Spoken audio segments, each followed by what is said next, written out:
have to say that in Britain, there is a pretty strong desire for the two brothers to reconcile. So obviously, Gareth, thank you so much for joining us again. We're coming off such a historic and monumentous time. I mean, taking a step back and now that you're letting it sink in a little bit, I mean, what was it like for you watching this funeral procession and ceremony?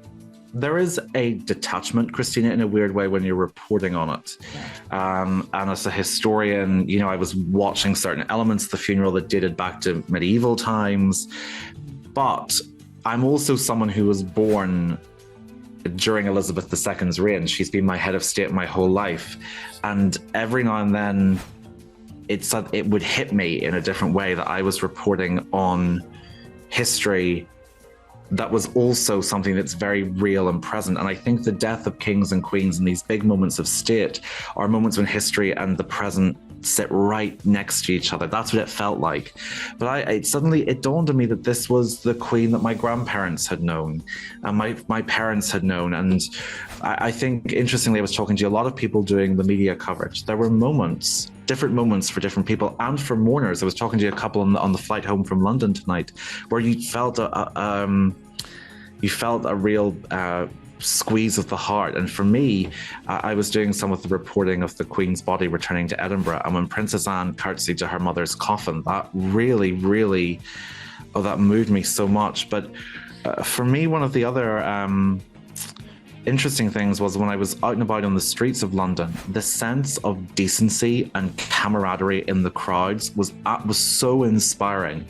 And it was both fascinating and moving for me to be a part of it. And I think just as I've been coming home today to Belfast, it has dawned on me that I had the chance to do some of the coverage for the accession proclamation of the new king in Northern Ireland, his first visit, and the burial of the old in London. So I take that responsibility really seriously. And it has been extremely interesting and an honor. So it's been sort of personal, political, and professional have been jostling all around each other. It's not a very clear answer, but I don't think my feelings are clear yet. For a lot of people, that's true. I'm sure. No, a lot of people, and like you said, so many different moments move different people. Right. For me, it was like the bagpiper playing one last time, which Christina, you're like the fourth or fifth person today who said that to me. In fact, one of my co-hosts in one of the radio shows in Northern Ireland said that just destroyed him. Real. And there's something also, I don't know if you agree, but there's something about the bagpipes or Scottish music that's so evocative. Mm-hmm. It really is. It is, and the horse too. The little pony. It's as a historian, looking back, because we haven't had a funeral like this in 70 plus years. I mean, what kind of traditions were different, and what things were altered, and just how was it different, and how was it the same? So in many ways, the kind of the template was the same, if that makes sense. Like what cavalry and infantry regiments were used was the same. Obviously the setting was the same. Westminster Abbey is centuries old. It's where the Queen was married. It's where she was crowned, and this is where the funeral began. It obviously concluded at Windsor Castle. So the template was the same, but the participants and the details were different. So the template, the layout was centuries old. It was reflective of great tradition and great pageantry. But who was invited to participate was very different. So for instance, we had representatives, the preacher Shamara Fletcher was involved, and she was the first time that a representative of the Pentecostal and charismatic Christian churches was invited to participate. Before it's only been Episcopalian, Anglican, religious participants. The first Catholic clergyman was invited to participate at a royal funeral in Westminster Abbey since the winter of 1558. So it was, you saw the Free Presbyterian Church for the first time. You saw a lot more inclusivity of non-Christian religions being invited. And there was obviously much more just diversity among the congregation and the mourners as well. So in that sense, you were seeing a Britain that in the outline of this funeral reflected many, many years of tradition. But in who was invited to participate, it did represent a much more inclusive 21st century Britain. So what we were seeing in how it how it was laid out was the Britain of 1952. It was the Britain of George VI. But in who was invited, that was the Britain of 2022 and Elizabeth II. Definitely. And obviously the royal family came together to mourn Queen Elizabeth. I mean, how do you think that they were feeling during this moment, especially King Charles? It's almost, you could see the weight and the magnitude of what is happening in his life, the transition happening before our eyes. I mean, I can't imagine what that must have been like for him. Of course. I mean, look, I think you're absolutely right, Christina. The thing that really stuck with me was when God Save the King was sung at the end of the ceremony at Westminster Abbey, and his eyes filled with tears because he's been singing this his whole life about his mother.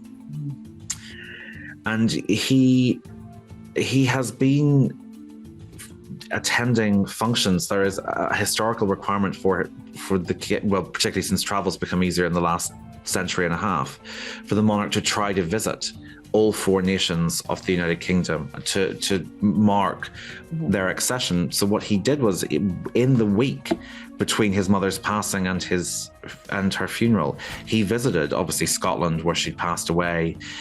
He returned to England, and then he went to Northern Ireland and then to Wales. So he was fulfilling constitutional duties, meeting thousands of people, addressing the nation.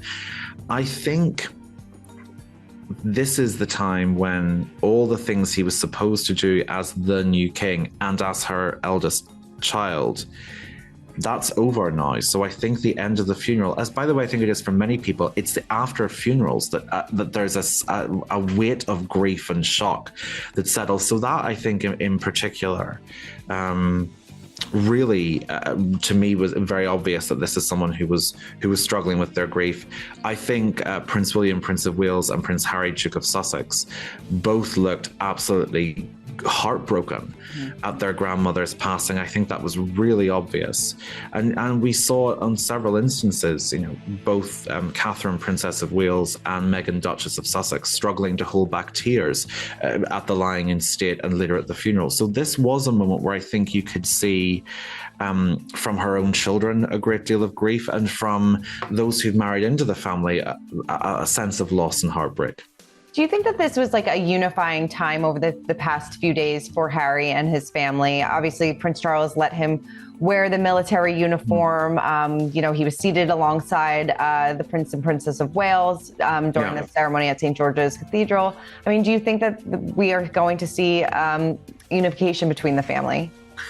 I would really hope so, Christina. I have to say that in Britain, there is a pretty strong desire for the two brothers to reconcile. I think, for me personally, I think both the Princess of Wales and the Duchess of Sussex were note perfect at the funeral. I thought they behaved with impeccable dignity and solemnity, and I hope, and I think sort of both of their husbands did too, but I think certainly there is an expectation and a hope that this will have brought William and Harry closer together again. That does seem to be broadly what the British public would like to see. But of course, we have to wait and see what happens. Funerals are a time when hopefully bridges can be mended or built. And yes, the king very much does want a reconciliation between himself and Prince Harry. I think hopefully we're going to see a palace administration under Charles III that perhaps is a little bit more flexible about things like the minutiae of etiquette. So we'll see. But I think most people are hopeful that the family will unite. For more news content and exclusive interviews, make sure to hit the sub, like, and bell button down below and visit usmagazine.com.